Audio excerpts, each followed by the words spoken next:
غسل کے وقت کان کی بالیاں اتارنا ضروری ہے کیا؟ ہے اس کی حالت میں کانوں میں جو بالیاں پہنی جاتی ہیں یا ناک میں پہنا جاتا ہے، کیا غسل کرتے وقت اس کو دھونا لازمی ہے؟ بنت عنایہ، ڈیرہ اسماعیل خان۔ جی ہاں، دھونا لازمی ہے۔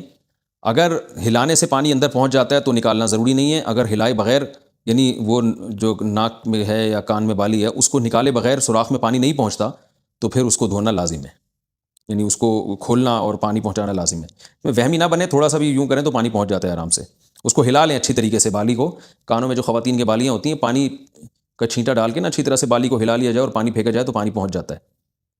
کیا خلا کے بعد نکاح ہو سکتا ہے؟ ایک خاتون انڈیا سے: میرا 1 مہینے پہلے خلا ہوا ہے، اب ہم دوبارہ نکاح کرنا چاہتے ہیں، البتہ خلا میں میری مرضی شامل نہیں تھی، ہماری فیملی کے مسائل کی وجہ سے یہ ہوا تھا، ہم دونوں نے اپنے منہ سے کچھ نہیں کہا تھا، صرف کاغذات پر دستخط کیے تھے، کیا یہ خلا ہو گیا تھا؟ جی ہاں، ہو گیا تھا۔ اگر میاں نے دستخط کر دیے تھے تو اگر اس پہ 3 طلاقیں نہیں لکھی تھی، خلا کا لفظ لکھا ہوا تھا، تو یہ 1 طلاق بائن ہے۔ آپ جب چاہیں دوبارہ نکاح نئے مہر کے ساتھ کر سکتے ہیں، آئندہ شوہر کو 2 طلاقوں کا اختیار ہوگا۔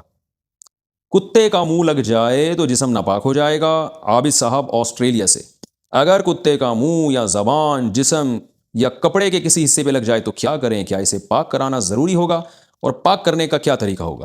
دیکھیں، منہ لگنے سے ناپاک نہیں ہوتا، زبان لگ جائے گی یعنی تھوک لگ جائے گا نا کپڑوں پہ تو کپڑے ناپاک ہو جائیں گے، اور اس کا وہی طریقہ ہے جو عام ناپاکی کو دور کرنے کا طریقہ ہے، آپ پانی سے دھو لیں، اس کو 3 دفعہ دھو لیں، ویسے تو آج کل نلکوں سے تھوڑا سا رگڑ کے دھو لیں، بس پاک ہو جائے گا۔ کیا نامحرم کے سامنے کھاتے وقت نقاب ہٹا سکتے ہیں؟ میں 1 سال سے شرعی پردہ کر رہی ہوں، مجھے نامحرم کے سامنے پردہ کرتے ہوئے کھانا کھانا بہت مشکل لگتا ہے۔ مجھے کئی سارے لوگوں نے کہا ہے کہ آپ مجبوری کے وقت نقاب ہٹا سکتے ہیں، تو کیا کھانا کھاتے وقت میں نقاب ہٹا سکتی ہوں؟ نیز اور کن مواقع پہ نقاب ہٹانا جائز ہوگا؟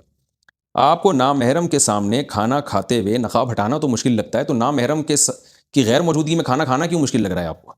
تو کیا مجبوری ہے کہ نامحرم کے سامنے ہی بیٹھ کے آپ نے کھانا کھانا ہے؟ آپ نامحرم کے سامنے نہ کھائیں، آپ تھوڑا سا محرم کے سامنے کھا لیں کھانا، یا کہیں اور بیٹھ کے کھا لیں۔ تو جب نامحرم سامنے ہو تو جوان لڑکی کے لیے اس کے سامنے منہ کھولنا، چہرہ کھولنا جائز نہیں ہے، اس میں فتنے کا اندیشہ ہے، تو اس لیے آپ سائڈ پہ ہو جایا کریں، اس میں اللہ آپ کو اجر دے گا۔ اور ویسے بھی پردہ رہا کہاں جب منہ کھول ہی لیا اس کے سامنے، اور پھر کیا وہ بعد میں، یعنی پردے کا کیا فائدہ؟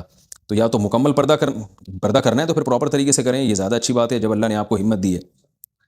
وراثت تقسیم ہونے سے پہلے باغ میں پھل لگانا: میرے دادا کا انتقال کچھ سال پہلے ہو گیا تھا، ان کی وراثت تقسیم نہیں ہوئی ہے، ہمارے گھر میں جوائنٹ فیملی کی طرح کیمپس گھر میں بنا ہوا ہے جس میں زمینیں اور باغ وغیرہ ہیں، اسے ہم سب بغیر کسی پابندی کے استعمال کرتے ہیں، اسی طرح ہم باغ میں پھل وغیرہ بھی لگاتے ہیں، اس کا کیا حکم ہوگا؟ عادل صاحب انڈیا سے: بہت غلط کر رہے ہیں آپ، دادا کی وراثت کو فوراً تقسیم کریں۔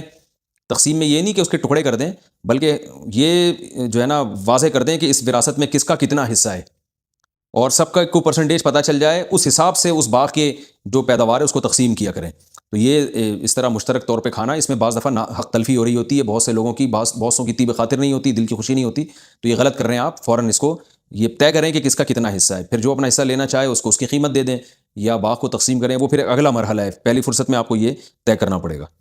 بال لمبے اور گھنے کرنے کا نسخہ: میرے بال بہت زیادہ گر رہے ہیں، میں ہر قسم کا تیل استعمال کر چکی ہوں لیکن کوئی فائدہ نہیں ہوتا، اور اب تو جلد بھی نظر آنے لگی ہے، برائے مہربانی مجھے کوئی ایسا نسخہ بتائیں بال لمبے گھنے اور پیارے ہو جائیں۔ میں کوئی قبلہ حکیم صاحب نہیں ہوں، نہ میں ڈاکٹر صاحب ہوں، نہ میں کوئی بالوں کا اسپیشلسٹ ہوں جو میں آپ کو بتاؤں کہ بال گرنا بند ہو۔ آپ ایلفی سے چپکا لیں، میرے پاس تو یہی بہترین نسخہ ہے، پورے سر میں آپ ایلفی بکھیر دیں، انشاءاللہ مزید بال آپ کے نہیں گریں گے، اور اگر گرنا شروع ہوں تو اس کا مطلب ہے ایلفی ختم ہو رہا ہے، وہاں سے اکھڑ رہی ہے، دوبارہ لگا دیں آپ ایلفی۔ اور تمام دوائیں بچوں کی پہنچ سے دور رکھیں، اور میں یہی کہہ سکتا ہوں جو میں نے ڈاکٹر سے سنا ہے، استعمال سے قبل بوتل کو اچھی طرح ہلا لیں، پھر بھی آرام نہ آئے تو قریبی معالج سے رجوع کریں۔ سبحانک اللہم و بحمدک، نشہد ان لا الہ الا انت، نستغفرک۔